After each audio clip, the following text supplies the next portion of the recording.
When you've mentored as many people as I have and done business acquisition for as long as I have, you see a lot of things that work and you see some things that don't work.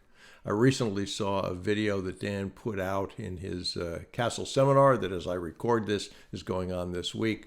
And he talked about the fact that he and I met back in 1993. I attended his first seminar, 33 plus years. We've done deals together. Over the course of that time, we've had agreements between the two of us, all of which were handshakes. I don't recommend that, but for us, it worked. You need a high degree of trust to make that work. But in that time, I've seen a lot of mistakes that are made. So I wanted to talk about what I think are the top 3 business buying red flags. So let's talk about that. The first is a motivated seller. If the seller is not motivated, your job is not to convince them to sell their business.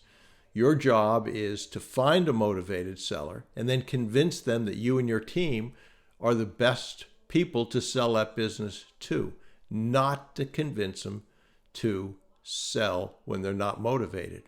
Number 2, revenue.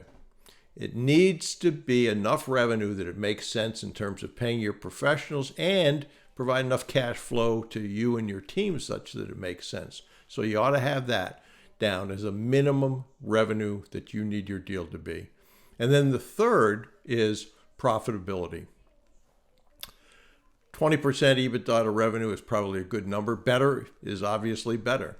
But have those 3: motivated seller, minimum revenue needed, minimum profitability. And I would encourage you to think of them as gates.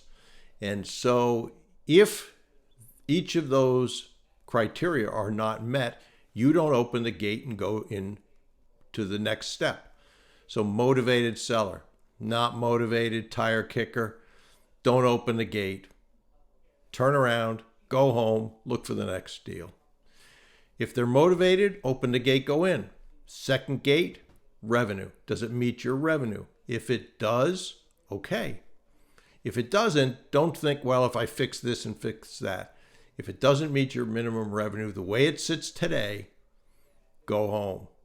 Don't open the gate. But if it does, open that gate. Go to the next one, profitability. And again, 20% is not a bad rule of thumb, EBITDA to revenue. Many mentees say, yeah, but we can fix that. We can do this, we can do that. Don't figure you're going to do that. I've worked a lot of turnarounds. I'm probably being overly optimistic when I say we successfully turned around 50% of them. I think it was less than that.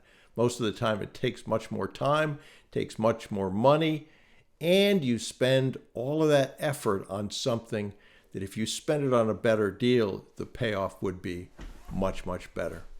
So think of them again as gates and stop at each one, turn around and go home if it doesn't meet your criteria. The most successful mentees I had did that, were clear on the criteria, and didn't waste time on deals that they pretty well thought weren't going to work anyway. Super important. If you only have one deal, you'll typically behave like you only have one deal. And again, as my mentor, Dan Pena, said, if you want to do a deal badly enough, you'll do a bad deal. And boy, is that ever true. And then you'll spend all your time on that deal, especially if you have a bank involved, to make the cash flow work such that you can actually pay the bank or pay any kind of salary to you or management fee or whatever it turns out to be. So remember those 3 red flags, set your criteria and stick to them. That's my best advice for you. If you do not know where you are in this business acquisition journey and what skills you need that you don't have, go over to askbrucewhipple.com. Again, askbrucewhipple.com, and take the 12-question test. Take you less than 10 minutes. You'll enter an email to get back the results. It'll give you a score, and it will also give you a button to hit to download my free book. I'm being a little kind to myself when I say book, maybe mini book.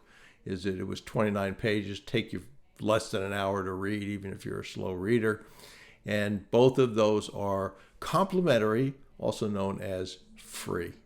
So I'd encourage you to do that. Go over to askbrucewhipple.com. But remember those three gates. It trips a ton of mentees up, and you do not want to do a bad deal, and you don't want to spend all your time on a deal that's so small or so poor with respect to revenue and profitability that you're consistently trying to fix something that you really can't fix. So those three will serve you very well. And again, go over to askbrucewhipple.com, take the test, get your score. It'll show you what you are needing in terms of additional skill sets. And the book, I think, will be very helpful. The feedback I've gotten is good as well. So hope that all helps.